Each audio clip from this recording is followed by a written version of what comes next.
આટલા એરિયામાં કદાચ ફોકસ ચાલે. હવે આટલામાં એડજસ્ટ કરી લે. ચાલો ભાઈ સ્ટાર્ટ કરીએ. હવે આજે આપણો કયો દાખલો જોવાના છે? દાખલા નંબર 15. લગભગ બધા દાખલા થઈ ગયા છે એટલે હવે બધા કોન્સેપ્ટ આપણા રેડી છે. તો હવે આપણે સ્પીડમાં થોડુંક કરીશું. અને આજે છે ને કંઈ આપણે ખાસ જોવાના નથી. એક વ્યક્તિ છે કાનૂની ખર્ચ, એને તો ડીલ કરી લઈશું, એટલું બધું કંઈ ઇસ્યુ નથી. એકદમ ફટાફટ થઈ જશે આ દાખલો. ખાલી જોજો. હમણાં પેન પેન્સિલ બધું મૂકી દો ઉપર, પૂરેપૂરું ધ્યાન અને રકમમાં ધ્યાન. આખો થઈ જાય પછી તમે લખજો. બરાબર. કોણ કોણ છે પાર્ટનર? હર્ષ અને એસા. નીચે દર્શાવેલા કાચા સરવૈયા અને હવાલાઓને ધ્યાનમાં લઈ તેમની પેઢીના 31/3/2017ના રોજ પૂરા થતા વર્ષના વાર્ષિક હિસાબ તૈયાર કરો. વાર્ષિક હિસાબ તૈયાર કરો એટલે વાર્ષિક હિસાબમાં કયા કયા ખાના બનાવવા પડે? 5 ખાના બનાવવા પડે. ખબર જ છે આપણને. વેપાર, નફા નુકસાન, ફાળવણી, મૂડી અને પાકું સરવૈયું. 5 ખાના બનાવવાના. તો આને શું કહેવાય? વાર્ષિક હિસાબ. બરાબર. ચાલો સૌથી પહેલાં આપણે શરૂઆત ક્યાંથી કરીએ? હવાલાથી. આપણને પહેલા હવાલામાં શું કીધું છે? આખર માલના સ્ટોકની મૂળ કિંમત 10,000 છે, જે પૈકી 50% સ્ટોકની કિંમત ઉપજી શકે તેમ નથી. ચાલો ભાઈ, થઈ ગયું કામ. આનામાં શું થઈ ગયું? ધ્યાનથી સાંભળજો હવાલાને. બરાબર. હવે આખર સ્ટોક મારે થયું શું? આખી સ્ટોરી સાંભળજો.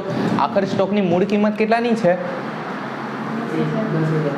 આખર સ્ટોક એટલે વર્ષના છેલ્લા દિવસે જે આપણી દુકાનમાં માલ સ્ટોક પડેલો હોય તે, એનામાંથી 10,000ના કપડાં આપણી પાસે પડેલા હતા આખર સ્ટોક તરીકે. હવે એનામાં આપણી સાથે શું હાદસો થયો? જો, જે પૈકી 50% સ્ટોકની કિંમત ઉપજી શકે તેમ નથી. જે પૈકી 50% સ્ટોક, તો 10,000નો 50%, તો બાકી બચેલો કેટલા ટકા થશે? એટલે 50 ને 50 100% થઈ જશે ને. તો 10,000ના 50% એટલે કેટલા થાય? એટલે કે 5,000ના સ્ટોકની વાત કરેલી છે. તો બાકી બચેલો સ્ટોક કેટલાનો હશે? એટલે 10,000નો સ્ટોક હતો એટલે કે 10,000ના શર્ટ અને 10,000ની પેન્ટ. બરાબર. શર્ટ આ બાજુ મૂકેલા હતા, પેન્ટ આ બાજુ મૂકેલી હતી. એટલે 5,000નો સ્ટોક બંને દિવાલ પર હતો. શું થયું ખબર? 50% સ્ટોકની કિંમત ઉપજી શકે તેમ નથી. એનો મતલબ કે શર્ટ આપણે જે સાઈડ મૂકેલા હતા ને તે સાઈડ છે ને 3-4 ઉંદર જતા રહ્યા, મોટા આટલા મોટા. અને એ લોકોએ બધા કપડાનું શું કરી નાખ્યું? સત્યાનાશ કરી નાખ્યો. આખો બધા ચીંદી કરી નાખી. એક બી શર્ટ આખું બચેલું નથી. તો 5,000નો સ્ટોક શું થઈ ગયો? બરબાદ. તો હવે શું થઈ ગયું? ઉપજી શકે તેમ. એની કિંમત ઉપજવાની છે. હવે કંઈ થઈ ગયું હાદસો? કાં તો ઉંદર કતરી ગયા, કાં તો વરસાદમાં ધોવાઈ ગયા, કાં તો આગમાં બળી, કંઈ થઈ ગયું હાદસો. એક મિનિટ, અન્ય રીતે ગયેલ માલમાં પાછળ જાય. એવું કંઈ હાદસો નથી થયો આપણી સાથે. પણ માની લો કે હવે એ છે ને એ સ્ટોકના પૈસા હવે એને લઈને જો આપણે બજારમાં જઈશું ને તો એના પૈસા હવે ઉપજી શકે તેમ નથી. એની કિંમત કેવી થઈ ગઈ? 0. કોની? શર્ટની. પેન્ટ બધી સારી છે તો 50% સ્ટોકની કિંમત ઉપજી શકે તેમ નથી. તો આ 5,000ના કેટલા થઈ ગયા? 50%. 5,000ની હવે કિંમત વેલ્યુ શું થઈ ગઈ? 5,000ની વેલ્યુ શું થઈ ગઈ? અને આ 5,000ને કંઈ થયું છે? આ તો સેફ છે ને. તો આપણી પાસે આખર સ્ટોક હતો 10,000નો, પણ ઉપજી શકે તેમ નથી. તો હવે કેટલા આપણી પાસે કેટલાનો સ્ટોક બચેલો છે? 5,000. તો આપણે આખર સ્ટોક ખાલી કેટલાનો ગણીશું? અને એની કેટલી અસર આપીશું? રેગ્યુલર જે 2 અસર આપીએ તે. તો અહીંયા આપણે આપીશું આખર સ્ટોક.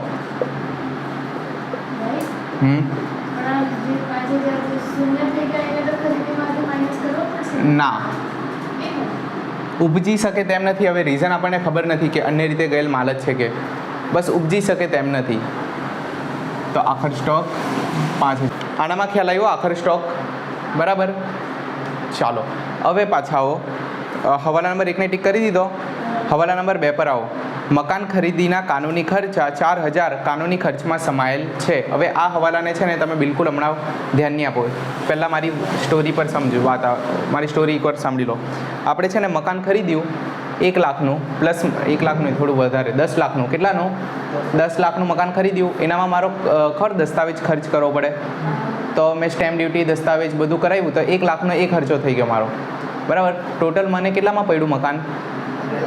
તો મેં અહીંયા મિલકત કેટલાની લખું? 10 લાખની લખું કે 11 લાખની લખું? કેટલાનું? પ્લસ મેં એમાં 50,000નો કલર કરાવ્યો, 50,000ના હજુ ફર્નિચર કરાવ્યું, એટલે ટોટલ મને હજુ 1 લાખનો ખર્ચો. એટલે ટોટલ મને હવે કેટલામાં પડ્યું? પ્લસ એક દલાલ હતો જેણે મારી ઘરની ડીલ કરાવી એને દલાલી બી આપી મેં 1 લાખ. હવે કેટલામાં પડ્યું એ મને?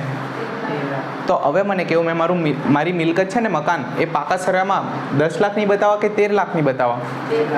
તો મેં શું કર્યું, મકાન ખરીદ્યું ને તો એની ખરીદીને લગતા બધા ખર્ચા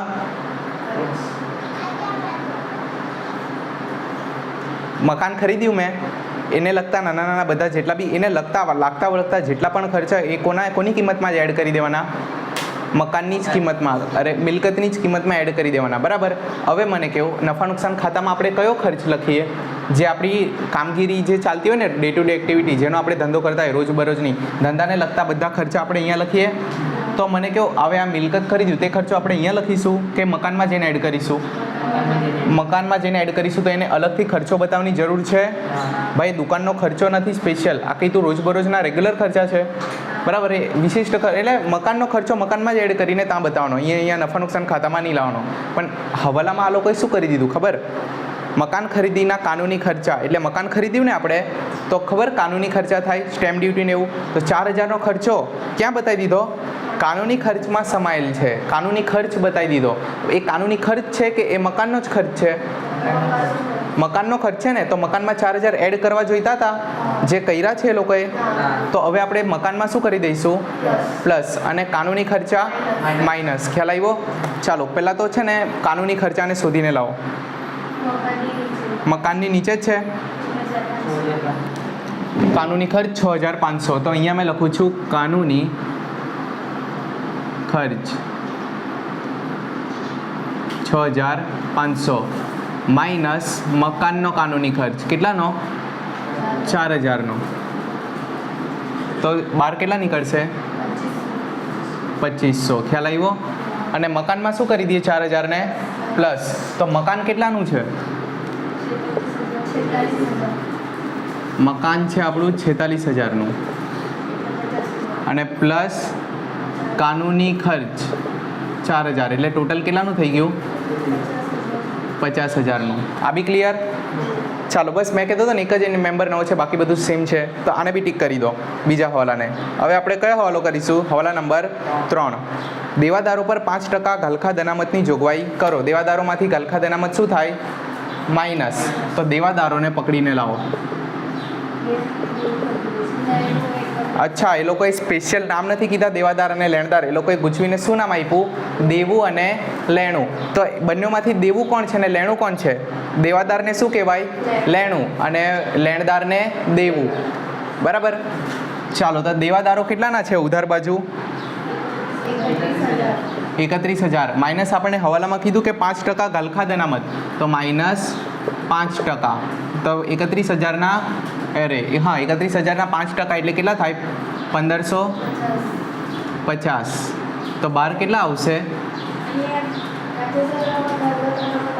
વાંધો નહીં. કેટલા અહીંયા બાર કેટલા નીકળશે? કેટલા? 29450. 29450 બહાર નીકળશે દેવાદારોમાંથી. હવે આપણે પેલું ફોર્મેટ બનાવીએ ઘાલખાદનું. તો અહીંયા જો ઘાલખાદ થોડુંક ઉપરથી ઘાલખાદ અનામત પછી પ્લસ માઇનસ ઉપર નીચે એનું કટાઈ ગયું, વચ્ચે રહ્યું તે હવાઈ ગયું.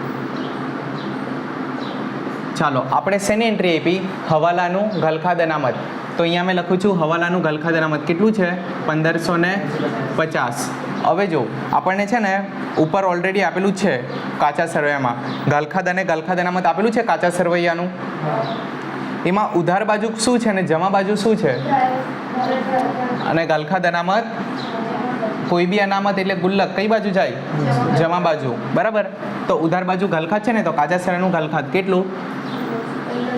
1500 ઉધાર બાજુ. અને પછી 2000 ઘાલખાદ અનામત. 2000 માઇનસમાં છે, પેલા 2 પ્લસમાં છે. ખ્યાલ આવ્યો આનામાં? હવે હવાલા નંબર 4. ફર્નિચર પર 10% અને મકાન પર 5% ઘસારો ગણો. આ તો બહુ ઇઝી છે. ફર્નિચર કેટલાનું છે? ફર્નિચર અચ્છા જૂનો ઘસારો બી છે. ફર્નિચર છે 3000નું. કાં છે મને દેખાયું નહીં હજુ. હા 2-3 લીટી છોડીને છે ફર્નિચરનો ઘસારો કેટલો છે 300.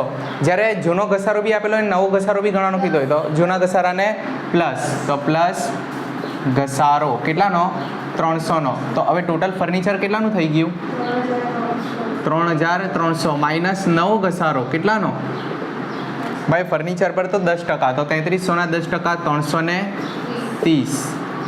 તો બહાર કેટલા નીકળશે 3600 ને અચ્છા 1 મિનિટ 3300 પછી ના એકવાર પાછું ચેક કરો.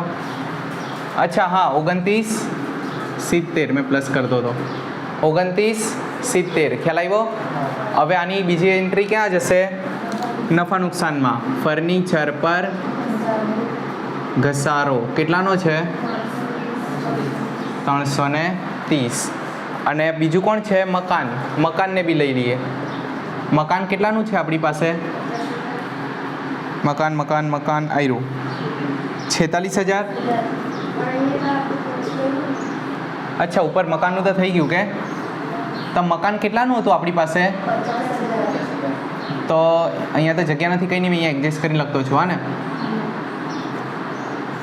40 ટોટલ 46 ને 4 50000નું મકાન હતું. હવે એના પર -5% ઘસારો કરો તો 50000ના 5% કેટલા થાય એટલે બહાર કેટલા નીકળશે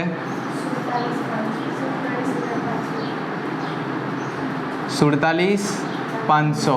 અને આ ઘસારો કર્યો ને આપણે માઇનસ આની બીજી એન્ટ્રી નફા નુકસાનમાં મકાન પર ઘસારો કેટલાનો છે કેટલા છે 2500. ચાલો આ હવાલાને બી ટીક કરી દો. હવે શું કીધું છે પેટન્ટ અને ટ્રેડમાર્કનો 1/3 ભાગ માંડી વાળવાનો છે. અચ્છા આ બી છે આજે નવું.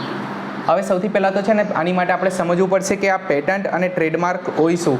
પેટન્ટ એટલે શું આવે ખબર અદ્રશ્ય મિલકત કહેવાય. ટ્રેડમાર્ક બી શું હોય અદ્રશ્ય મિલકત. ટ્રેડમાર્ક એટલે શું ટ્રેડમાર્ક સમજાવી દઉં. ટ્રેડમાર્ક એટલે ખબર બધા લોગો આવે અમુકનું સોના ચાંદી પર બી બધા ટ્રેડમાર્ક હોય 925 ને એવું બધું લખેલું હોય બરાબર. બીજું શું હોય પેટન્ટ એટલે અમુક વસ્તુ બનાવવા માટે છે ને આપણે પેટન્ટ કરાયેલી. કોરોનાની વેક્સિન બરાબર તો કોઈ કંપનીએ બધી જ્યારે કોરોના આવ્યો ત્યારે બધી કંપનીઓ ભાગમ ભાગ કરવા લાગી કે ચાલો આની દવા બનાવીએ. કોઈની પાસે હતી દવા બધી મેડિકલવાળી કંપની બધા રિસર્ચ કરવા બેસી ગયા. હવે એમાંથી કોઈ એક કંપનીએ બનાવી કાઢી બરાબર. હવે એ કેવી રીતે કેટલા ચમચી નમક કેટલા ચમચી ઊંઘને કેવી રીતે બનાવવાની એ વસ્તુ એ લોકોને જ ખબર છે બરાબર. તો બધાને ખબર પડી જાય તો બધા બનાવવા લાગી જાય તો એ લોકોને પછી લોસ થઈ જાય ને. કે આપણે શોધ્યું તો આનો ફાયદો ખાલી આપણે જ ઉઠાવીશું આપણે જ બનાવીને વેચીશું એટલે આખા માર્કેટમાં ખાલી આપણે જ વેચી શકીએ આપણો જ ફાયદો થશે. તો એ લોકોએ શું કર્યું ચાલુ કરી દીધું બનાવવાનું. પછી બાકી બધી કંપનીઓ શું કરે છે કે તું કામ કર તારે પૈસા જોઈએ તો પૈસા લઈ લે પણ અમને બી આ બનાવવાનું શીખવાડ બરાબર. તો અમુક પેટન્ટ હોય ને તો એ લોકોએ કીધું કે ભાઈ અમને બી આપને થોડું કંઈ જ્ઞાન. તો એણે કીધું કે સારું આટલા રૂપિયા 50 કરોડ રૂપિયા લેવા જોઈતી હોય તો બોલ બરાબર. તો એ કંપનીએ કંઈ પૈસા આપ્યા એણે બરાબર. તો કંપનીએ પૈસા આપ્યા બદલામાં શું લીધું કઈ વસ્તુ લીધી 50 કરોડ આપ્યા બદલામાં શું લીધું તો આ પેટન્ટ લીધી કે ભાઈ પેટન્ટ એટલે બનાવવાની સ્ટાઇલ કે એ લોકોએ પેટન્ટ કરાવી દે સરકાર પાસે કે ભાઈ આ અમારી સ્ટાઇલ છે અમારી સ્ટાઇલ કોઈ કોપી નહીં કરવી જોઈએ. તો પછી આ લોકો ચોરી નહીં કરી શકે. એ લોકોની સ્ટાઇલ એકવાર એ છે ને ખાસ કરીને પેટન્ટ એનામાં આવે ખબર સીટ બેલ્ટ ખબર આપણે કઈ કંપની છે વોલ્વો કંપની સીટ બેલ્ટ બનાવેલા અને એ લોકોએ પેટન્ટ કરી દીધું કે સીટ બેલ્ટ ખાલી અમે જ બનાવીશું બરાબર અમારી સંશોધન છે. તો બાકી કંપનીવાળા સીટ બેલ્ટ પોતાની કારમાં કરી શકે એ કોનું પેટન્ટ છે વોલ્વો કંપનીનું. પણ વોલ્વો કંપની એટલી સારી છે કે એમણે છે ને બધી કાર કંપનીઓને કહી દીધું કે કંઈ નહીં ચોરી કરો કંઈ નહીં બનાવો પણ તમે લોકો બનાવો એટલીસ્ટ આપણા લોકો તો સેફ રહેશે. લોકોની સેફટી માટે એ લોકોએ પોતાનું કરોડો કમાઈ શકતે જ ધારતે તો પણ ફ્રી કરી દીધું પેટન્ટ વોલ્વો કંપની બધી કાર માટે. તો આજે તમે બધી કારમાં સીટ બેલ્ટ જોવો તે વોલ્વો કંપની ફ્રીમાં આપેલું છે ખ્યાલ આવ્યો. એ લોકોએ પેટન્ટ કરાવેલું તો માની લો એ લોકો ફ્રી નહીં કરતે તો બાકી બધી મારુતિ સુઝુકીવાળા છે ફોર એક્ઝામ્પલ એ લોકો શું કરતે પેટન્ટ રહેતે તો પેટન્ટના બદલામાં થોડાક પૈસા આપતે કે એક કામ કર આટલા પૈસા આપું બદલામાં મને તારું પેટન્ટ આપી દે કે મેં બી તારું પેટન્ટ કોપી કરીને સીટ બેલ્ટ બનાવી શકું ખ્યાલ આવ્યો. તો અમુક ટાઈમ માટે પેટન્ટ આપેલું હોય માની લો કે વોલ્વો કંપનીએ સુઝુકીવાળાને કેટલા વર્ષ માટે કીધું કે કામ કર તું મને 10 લાખ રૂપિયા આપી દે, બદલામાં છે ને 10 વર્ષ સુધી તું પેટન્ટ રાખ. તો મારુતિવાળો કેટલા વર્ષ સુધી એ લોકોનું પેટન્ટ વાપરી શકે? 10 વર્ષ સુધી. તો મને કહો 10 લાખ રૂપિયા એ આ જ વર્ષનો ખર્ચો છે, 10 વર્ષ સુધી વાપરી શકશે ને? ખ્યાલ આવ્યો? તો આ અદ્રશ્ય મિલકત આવી હોય. પેટન્ટ સમજી ગયા? ચાલો, તો પેટન્ટ અને ટ્રેડમાર્કનો 1/3 ભાગ એટલે 1/3 ભાગ માંડી વાળવાનો છે. હવે 1/3 એટલે તમને ખબર પડે? 1/3 એટલે 3 ટુકડા કરવાના, બરાબર? એટલે કે ત્રીજો ભાગ, એમાંથી એક ભાગ 3માંથી 1, 1/3 લખીએ એટલે કે 3માંથી 1 ટુકડો માંડી વાળવાનો છે, બરાબર? તો પહેલાં તો ફટાફટ આવો ને ટ્રેડમાર્ક ને પેટન્ટ શોધો. પેટન્ટ અને ટ્રેડમાર્ક, પેટન્ટ અને ટ્રેડમાર્ક કેટલાનું છે? 2700, બરાબર? હવે પેટન્ટ ટ્રેડમાર્ક 2700નું આપણી પાસે છે, તો એના કેટલા ટુકડા કરવાના? પહેલાં તો 3. એક ટુકડો કેટલાનો થશે? 900નો. તો કેટલો માંડી વાળવાનો છે આપણે? એક ટુકડો. તો 900નું માંડી વાળી દઈએ. માંડી વાળેલ તો 2700માંથી 900 ગયા તો કેટલા બચશે? 9 દુ 18, 1800, બરાબર? હવે કેટલાની પેટન્ટ છે આપણી પાસે? ખાલી 1800ની. 900ની વાપરી નાખી, નફા નુકસાન ખાતામાં બતાવી દેવું. તો માંડી વાળેલ પેટન્ટ કેટલું? 900. ચાલો, પછી શું છે?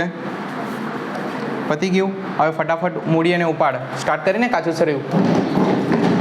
મૂડી ઉપાડ આપી દીધી છે, તો મેં અહીંયા લખું છું બાકી આગળ લાવ્યા. હર્ષ કેટલું લાવેલું? 35 અને પેલી 15. પછી ઉપાડ,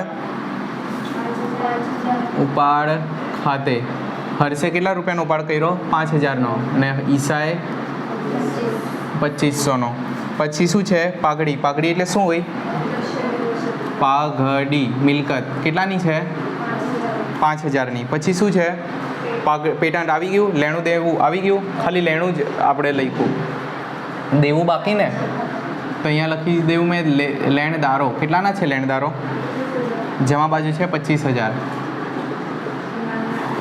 પછી માલના ખાતા. માલના ખાતા એટલે ખરીદી અને વેચાણ.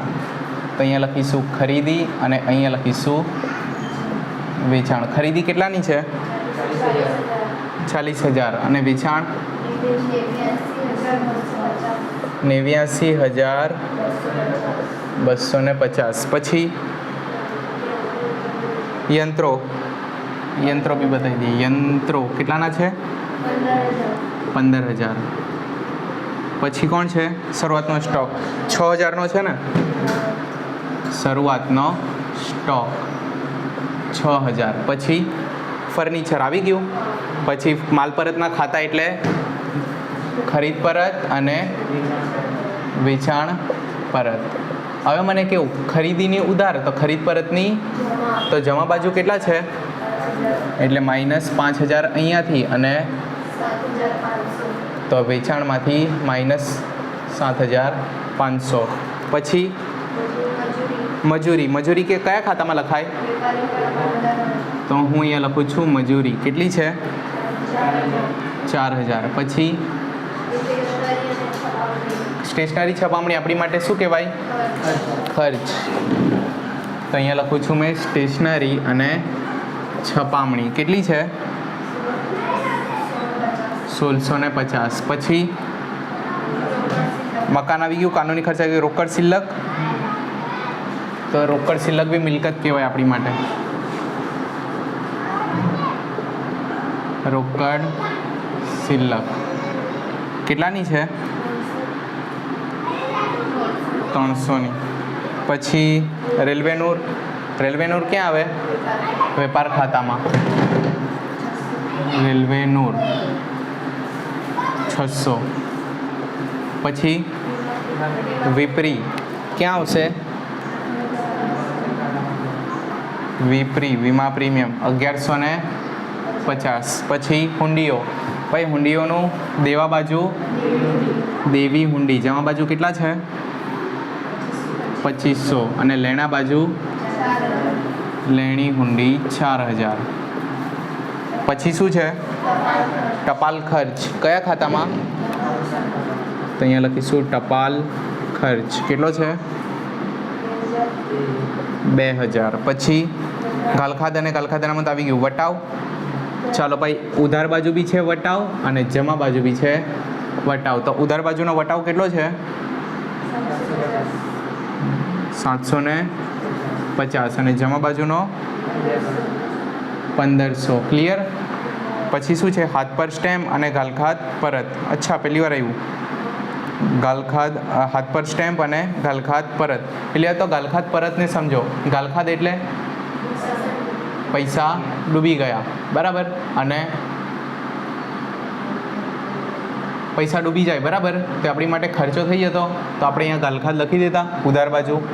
અને ગાલખાદ પરત એટલે પૈસા ડૂબી ગયેલા, પૈસા હવે પાછા પરત થઈ ગયા. માન એ શું થઈ ગઈ આવક. કોઈ પૈસા આપણા ખાઈ ગયેલો પણ પછીથી એની પાસે પૈસા આવી ગયેલા, બિચારાની પરિસ્થિતિ ખરાબ હતી તો એ આપણા પૈસા ખાઈ ગયેલો, પણ હવે એની પાસે પૈસા આવ્યા, 1 વર્ષ પછી આપણા પૈસા પાછા આપીને ગયો, તો આપણી માટે શું થઈ ગઈ આવક. તો હવે આપણે શું કરીશું નફા નુકસાન ખાતામાં શું કીધું ગાલખાદ પરત. કેટલું છે જમા બાજુ, આવકની જમા બાકી ને કેટલું છે 1250. ચાલો હવે હાથ પર સ્ટેમ્પ. સ્ટેમ્પ એટલે એક જાતની સમજી લો મિલકત છે. સહી સિક્કા કરાવીએ ને આપણે સ્ટેમ્પ કહેવાય. તો હાથમાં સ્ટેમ્પ, હાથ પર સ્ટેમ્પ એટલે સ્ટેમ્પ આપણો છે, બરાબર, એ શું કહેવાય મિલકત. તો આપણે અહીંયા લખીશું હાથ પર સ્ટેમ્પ. આને સ્ટાર કરી દો. કેટલાનું છે 150. ચાલો HDFCની લોન આવી ગઈ. ઓબ્વિયસલી ટકા આપ્યા ને તારીખ આપી એટલે કયો હવાલો? છૂપો હવાલો. કેટલાની લોન આપણે લીધેલી છે? તો મેં પહેલાં દેવા બાજુ લખી દેવું HDFCની લોન કેટલાની છે 10,000. હવે આ 10,000 જે રૂપિયા લીધા ને આપણે એ કેટલા ટકા વ્યાજ પર લીધા? તો ગુણ્યા 12% કરું. અને કેટલા મહિના માટે આપણે વાપર્યા? 7મા મહિનાની 1લી તારીખે, બરાબર. તો જો આખું નહીં ગણવાનું, મેં તો કેવું આખું ગણે ને એની કરતાં ટોટલ મહિના કેટલા હોય 12. અને આપણો વર્ષ ક્યારે ચાલુ થાય? 4થા મહિનાની 1લી તારીખે. 4થા મહિનાને આખો લેવાનો તો 4થો, 5મો, 6ઠ્ઠો, કેટલા મહિના થયા? 3. અને 7મા મહિનાની 1લી તારીખે આપણે શું લઈ લીધી? એટલે 4થો, 5મો અને 6ઠ્ઠો. 7માંથી તો લોન ચાલુ થઈ ગઈ. ખાલી 3 જ મહિના લોનની હતી ને, એનો કેટલા મહિના રહી? 12માંથી 3ની હતી એટલે 9. આવી રીતે ઊંધું આ બાજુ ઓછું હોય તો આ બાજુ ગણી લેવાનું. તો ટોટલ કેટલા મહિના આપણે વ્યાજ આપીશું? કેટલા મહિનાનો વ્યાજ? તો ગુણ્યા 9 ભાગ્યા 12. તો 10,000ના 12% કેટલા થશે? 1200. એટલે ગુણ્યા 9 ભાગ્યા 12 એટલે 900. બરાબર છે? હા હેલો હતું એટલે ખ્યાલ આવ્યો? આ 900 કેવું છે? ઓબ્વિયસલી હમણાં ગણ્યું તો ચૂકવવાનું તો બાકી જ હશે ને. એ લોકો એટલે ખાલી છૂપો હવાલો કહી દીધો. તો આપણે શોધ્યું ને હવે બતાવીશું કે ચૂકવવાનું બાકી છે. તો લોનની નીચે જ આપણે લખીશું ચૂકવવાનું બાકી લોન પર વ્યાજ. કેટલું? 900. આ 900 ભલે ચૂકવવાના બાકી છે, ખર્ચો આ જ વર્ષનો છે. P&L એટલે કે નફા નુકસાનમાં હિટ થવું જોઈએ. ચાલો તો અહીંયા શું લખીશું? ચૂકવવાનું બાકી લોન પર વ્યાજ. કેટલું? 900. અહીંયા બધા છુપા હવાલા બધું કમ્પ્લીટ. ચાલો આઈ હોપ કોઈ ભૂલ નહીં હોય અને આપણે હવે ટોટલ કરીએ.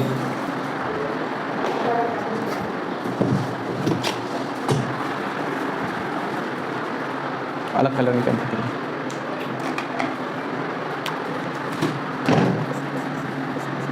ચાલો આને પહેલાં બહાર કાઢી નાખીએ વેચાણને.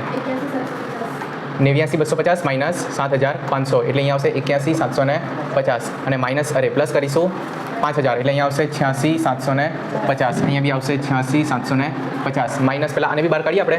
40,000માંથી 5,000 તો 35,000. હવે આ 86,750માંથી 4 આઈટમ માઇનસ કરીએ તો માઇનસ 6,000 માઇનસ 35,000 માઇનસ 4,000 માઇનસ 600 એટલે કેટલા આવશે? 41,150. શું કહેવાય આને? કાચો નફો. બરાબર, 41,150. પછી આ કાચો નફો હવે ક્યાં ઉતરશે? નફા નુકસાનમાં. નફા નુકસાન ખાતામાં ઉતાર્યો કાચો નફો કેટલાનો 41,150. આ ત્રણ આઈટમનું પ્લસ કરીએ. 41,150 પ્લસ 1,500 પ્લસ 1,250 એટલે ટોટલ આવ્યા 43,900. અહીંયા બી આવશે 43,900. હવે માઇનસ 2,500. તો અચ્છા કાલખા થોડું બહાર કાઢવાનું બાકી ને, તો 1,500 પ્લસ 1,550 અને માઇનસ 2,000 એટલે બહાર નીકળશે 1,050. હવે આ 43,900માંથી માઇનસ કરીએ બધી ઉધારવાળી આઈટમ, તો minus 2,500 minus 1,050 minus 330 minus 2,500 minus 900 minus 1,650 minus 1,150 minus 2,000 minus 750 minus 900. કેટલા આવ્યા? 30,170. આને શું કહેવાય? ચોખ્ખો નફો. આયરો ક્યાં ઉતરશે? નફા નુકસાન ફાળવણીમાં ચોખ્ખો નફો. આનામાં તો કંઈ બીજું હતું નહીં, આખું સોનું હતું. ખાલી એક જ એન્ટ્રી આવી 30,170ની. એ બી હવે ખાનું બંધ કરી દઈએ. અહીંયાનું ટોટલ 30,170. તો બંને બાજુ લખી દીધું 30,170. અહીંયા કંઈ માઇનસ કરવાનું નથી, તો કેટલા બચશે? 30,170. અને આને આપણે કોનામાં વેચીશું? હર્ષ અને ઈશા. અને આને શું કહેવાય? વહેંચણી પાત્ર નફો. ભાઈ આ લોકોનું નફા નુકસાનનું પ્રમાણ કેટલું છે? કંઈ કીધું જ નથી ને? કંઈ નહીં કીધું. તો આપણો નિયમ છે 1:1. તો 30,170ના 2 ટુકડા કરીએ એટલે 15,085 અને આને બી આપીશું 15,085. ખ્યાલ આવ્યો? ચાલો તો હવે આ વહેંચણી પાત્ર નફો અહીંયા ઉતરશે. અહીંયા આપણે લખીએ વહેંચણી પાત્ર નફો કેટલો છે? 15,085. 15,085. ફટાફટ ટોટલ કરી લઈએ. આના બી પહેલાં હર્ષનું લઈએ. 35,000 પ્લસ 15,085 એટલે અહીંયા આવશે 50,085. 50,085 માઇનસ 5,000 કરીએ તો 45,085. આને કહેવાય બાકી આગળ લઈ ગયા. અને અહીંયાનું ટોટલ કરીએ 15,000 પ્લસ 15,085 એટલે 30,085. અહીંયા બી જશે 30,085 માઇનસ 2,500 એટલે 27,585. ચાલો ભાઈ આ શું હતું?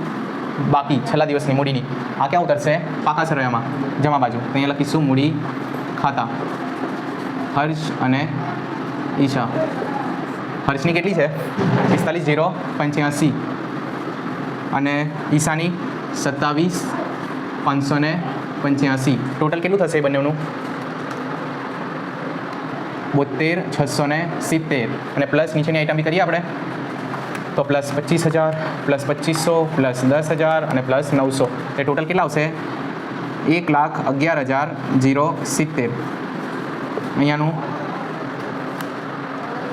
5,000 પછી 47,500 plus 29,450 plus 29,70 plus 1,800 plus 5,000 plus 15,000 plus 300 plus 4,000 plus 150. એટલે ટોટલ અહીંયાના બી અહીંયાના લગાવ્યા ને અહીંયાના આવ્યા 1,11,170. 100 રૂપિયાનો ડિફરન્સ છે કશે જોઈ લઈએ આપણે. ચાલો ભાઈ આપણી આ બધી મહેનત પર હવે પાણી ફરી ગયું. આજે આપણે નફા શોધ્યા. એક જ ભૂલ આપણી, અહીંયા આપણે સ્ટેશનરી છપામણી કેટલાની કરેલી છે? સ્ટેશનરી છપામણી કેટલાની લખી? 1 મિનિટ 1650 જ છે ને? અને આપણા એનામાં કેટલા આપેલા છે? 1650 જ છે ને? પણ એ છે કેટલા ખબર? 1,550. એટલે આપણામાં પ્રિન્ટિંગ મિસ્ટેક છે, એને છેકીને કરી દો 1,550. ચાલો બહુ મોટી ભૂલ થઈ ગઈ. શું ભૂલ થઈ? આપણી ચોપડીમાંથી જ બેઠો કોપી પેસ્ટ કરીને દાખલો આપણે ક્યાં મૂકેલો છે? આપણા પેમ્પલેટમાં. પણ એક ભૂલ થઈ ગઈ, આપણે સ્ટેશનરી છપામણી ખર્ચો કેટલાનો બતાવી દીધો? 1,650. જે ખરેખર આપણી ચોપડીમાં કેટલો છે? 1,550. ખ્યાલ આવ્યો? તો આપણે 100 રૂપિયા છે ને એક્સ્ટ્રા અહીંયા ખર્ચો બતાવી દીધો, તો આપણી આવક કેવી થઈ ગઈ? 100 રૂપિયાથી ઓછી. તો અહીંયા આપણી મૂડી બી કેવી થઈ ગઈ હશે? 100 રૂપિયાથી ઓછી. તો આ મૂડીમાં જો 100 રૂપિયા એડ કરી દેશો તો સેમ થઈ જશે. બસ આ એક ભૂલ હતી. તો ચાલશે ને? હવે નથી સુધારતો, ટોટલ આવી જશે. ખ્યાલ આવ્યો ભાઈ આપણી ભૂલ શું થઈ? આનામાં એક જ ભૂલ થઈ ગઈ, આપણા પ્રિન્ટિંગ મિસ્ટેક થયેલી છે આપણા પેમ્પલેટમાં એક. બરાબર, એને થોડુંક જોઈ લેજો. આજ માટે આટલું જ.